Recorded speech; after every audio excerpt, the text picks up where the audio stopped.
ಯೋ ಬಾಯ್. Hello friends, ಯು ಐ ಸಿನಿಮಾನ ಅಂದರೆ ಯು ಐ ಸಿನಿಮಾದಲ್ಲಿ ಸ್ಟೋರಿ ಏನಿರ್ಬೋದು, ಇಲ್ಲಿವರೆಗೂ ಬಿಟ್ಟಿರುವಂತಹ ಕಂಟೆಂಟ್ಗಳ ಮೂಲಕ ಟ್ರೈಲರು ಟೀಸರ್ಗಳನ್ನ ಅನಾಲಿಸಿಸ್ ಮಾಡಿ ಸ್ಟೋರಿ ಏನಿರ್ಬೋದು ಅಂತ ಒಂದು ಸಣ್ಣ ವಿಡಿಯೋ ಮಾಡಿದ್ದೀನಿ. ಅದನ್ನು ಹೇಳ್ತೀನಿ. ಮೊದಲನೇದಾಗಿ ಫಸ್ಟು ಟೀಸರಿಂದ ಬರೋಣ. ಅಂದರೆ ಮೊದಲು ರಿಲೀಸ್ ಮಾಡಿರೋ ಟೀಸರಲ್ಲಿ ಈ ಒಂದು ಶರ್ಟ್ ಇತ್ತು. ಇದು ಆ್ಯಡಮ್ ಆ್ಯಂಡ್ ಇವ್ ಅಂದರೆ ಈ ಒಂದು ಜಗತ್ತಿನಲ್ಲಿ ಮೊದಲು ಜನಿಸಿದವರು, ಈ ಭೂಮಿ ಮೇಲೇನೆ ಮೊದಲು ಜನಿಸಿದವರು ಅಂತ.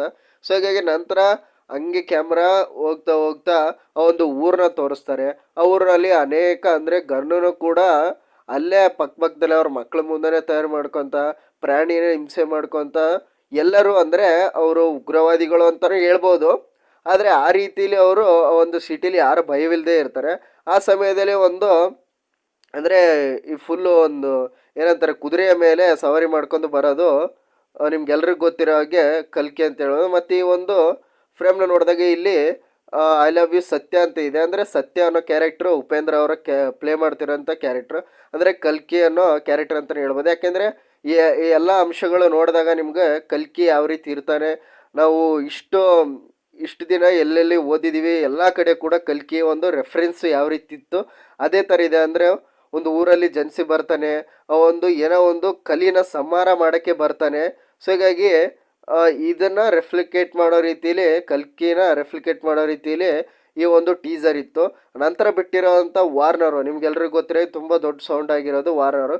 ಇದನ್ನು ನೋಡಿದಾಗ ಇದೊಂದು ಕ್ಯಾರೆಕ್ಟ್ರು ಕಲಿ ಕ್ಯಾರೆಕ್ಟರ್ ರೀತಿಯಲ್ಲಿ ಕಾಣುತ್ತೆ. ಅಂದರೆ ಯು ಅಂದರೆ ಕಲ್ಕಿ, ಐ ಅಂದರೆ ಕಲಿ ಅನ್ನೋದು ನನ್ನ ಪ್ರಕಾರ ಇರೋ ಅಂಥದ್ದು ಆಗಿರ್ಬೋದು. ನಾನು ಮೊದಲೇ ಹೇಳ್ಬಿಡ್ತೀನಿ, ಇದು ಯಾವುದೇ ರೀತಿಯಲ್ಲಿ 100% ಅಂದರೆ ಇದೇ ಕತೆ ಇರುತ್ತೆ ಅಂತ ಹೇಳೋಕ್ಕಾಗಲ್ಲ. ಉಪ್ಪಿ ಅವರ ಕಥೆನ ನಾವು ಯಾರು ಗೆಸ್ ಮಾಡೋಕ್ಕಾಗಲ್ಲ. ಆದರೆ ನಂದು ಒಂದು ಥಿಯರಿ ಪ್ರಕಾರ ಹೇಳ್ತಾ ಇದ್ದೀನಿ ಅಷ್ಟೇ. ದಯವಿಟ್ಟು ಇದನ್ನು ಫುಲ್ಲು ಇದೇ ಇರುತ್ತೆ ಅಂತ ಏನು ಇಟ್ಕೋಕ್ಕೆ ಹೋಗಬೇಡಿ. ಸೊ ಹೀಗಾಗಿ ಅದೇ ಯು ಅಂದರೆ ಕಲ್ಕಿ, ಐ ಅಂದರೆ ಕಲಿ ಅಂತ ಇರ್ಬೋದು. ಯಾಕೆಂದರೆ ನಿಮ್ಗೆಲ್ರಿಗೂ ಗೊತ್ತಿರೋ ಹಾಗೆ ಪುರಾಣಗಳಲ್ಲಿ ಹೇಳಿರೋ ಹಾಗೆ ಕಲಿ ಯಾವಾಗ ಒಂದು ಕಲ್ಕಿಯ ಸಮಯ ಆಗುತ್ತಾ ಅಂದರೆ ಬರೋವಂಥ ಸಮಯಕ್ಕಿಂತ ಮುಂಚೆ ಇವರು ತುಂಬಾ ದೊಡ್ಡ ಮಟ್ಟದಲ್ಲಿ ಹೆಸರನ್ನು ಮಾಡಿರ್ತಾನೆ, ತುಂಬ ಪವರ್ಫುಲ್ ಆಗಿರ್ತಾನೆ, ಎಲ್ಲರನ್ನೂ ತನ್ನ ಕೈ ಮುಷ್ಟಿಯಲ್ಲೇ ಹಿಡಿತದಲ್ಲೇ ಕೂಡ ಇಟ್ಕೊಂಡಿರ್ತಾನೆ. ಒಂದು ರೂಲ್ನ ಮಾಡ್ತಿರ್ತಾನೆ, ಅಂದರೆ ಡಿಕ್ಟೋರಿ ರೀತಿಯಲ್ಲಿ ಎಲ್ಲರನ್ನೂ ಜನರನ್ನ ತನ್ನ ಮುಷ್ಟಿಲಿ ಹಿಡ್ಕೊಂಡು ಆಟ ಆಡಿಸ್ತಿರ್ತಾನೆ. ಅವನ ಅಧಿಕಾರನೇ ಬಳಸ್ಕೊಳ್ತಿರ್ತಾನೆ. ಅಂದರೆ ಅವನೇ ತುಂಬ ದೊಡ್ಡವನಾಗಿರ್ತಾನೆ ಅಂತ ಹೇಳ್ಬೋದು.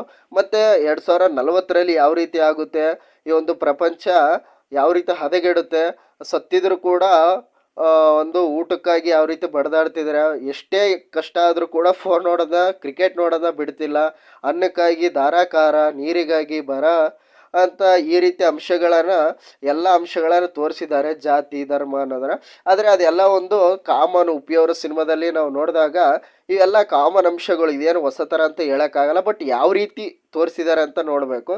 ಸೊ ಹೀಗಾಗಿ ಈ ರೀತಿಲಿ ಕಲಿ ತನ್ನ ಅಧಿಕಾರನ, ಇವರು ಎಷ್ಟೇ ಧಿಕ್ಕಾರ ಕೂಗಿದ್ರು ಕೂಡ ನಿಮ್ಮ ಧಿಕ್ಕಾರಕ್ಕಿಂತ ನನ್ನ ಅಧಿಕಾರನೇ ದೊಡ್ಡದು, ಅದೇ ಮುಖ್ಯ ಅಂತ ತನ್ನ ಅಧಿಕಾರನೇ ಇವರೆಲ್ಲರ ಮೇಲೆ ಸಾಧಿಸ್ತಿರ್ತಾನೆ.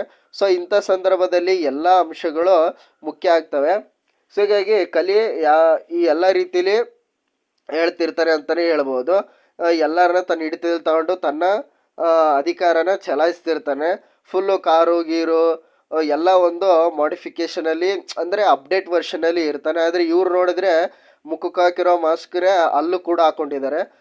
ಈ ರೀತಿಯಲ್ಲಿ ನಮ್ಮ ಮೇಲೆ ಯಾವ ರೀತಿ ದಬ್ಬಾಳಿಕೆ ಮಾಡ್ತಾ ಇದ್ದಾರೆ ಈಗಿನ ಗೊತ್ತಲ್ಲ ನಿಮಗೆ. ಆ ರೀತಿಲಿ ಇದನ್ನು 2040ರಲ್ಲಿ ಹಿಂಗೆ ಬಿಟ್ಟರೆ ಇನ್ನು ಯಾವ ರೀತಿ ಆಗ್ಬೋದು ಅಂತ ಹೇಳೋಕ್ಕೆ ಹೊರಟಿದ್ದಾರೆ ಅಂತಲೇ ಹೇಳ್ಬೋದು.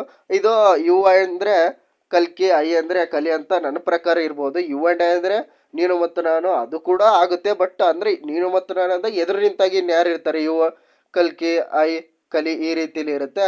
ನೋಡೋಣ, ಇಷ್ಟು ಆಗಿತ್ತು ಈ ಒಂದು ಸಿನಿಮಾ ನನ್ನ ಪ್ರಕಾರ. ನನ್ನ ಚಾನಲ್ ಸಬ್ಸ್ಕ್ರೈಬ್ ಮಾಡಿ ಮೂವೀಸ್ ನೋಡೋಣ.